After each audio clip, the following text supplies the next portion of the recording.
رسول اللہ صلی اللہ علیہ وآلہ وسلم کی پیاری پیاری حدیث مبارکہ۔ Make sure you like and subscribe to my channel for more hadiths. عروہ بن زبیر نے خبر دی اور انہیں ام المومنین حضرت عائشہ صدیقہ رضی اللہ عنہا نے خبر دی کہ رسول اللہ صلی اللہ علیہ وسلم نے فرمایا 5 جانور ایسے ہیں جو سب کے سب موذی ہیں اور انہیں حرم میں بھی مارا جا سکتا ہے، کوا، چیل، بچھو، چوہا اور کاٹنے والا کتا۔ صحیح بخاری حدیث نمبر 1829۔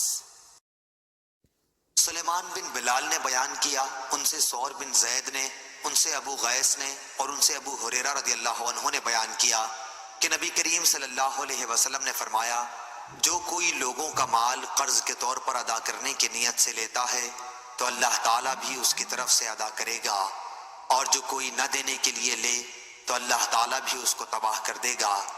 صحیح بخاری حدیث نمبر 2387۔ اللہ تعالیٰ اس کے چہرے کو روشن کرے جو حدیث مبارکہ سن کر آگے پہنچائے۔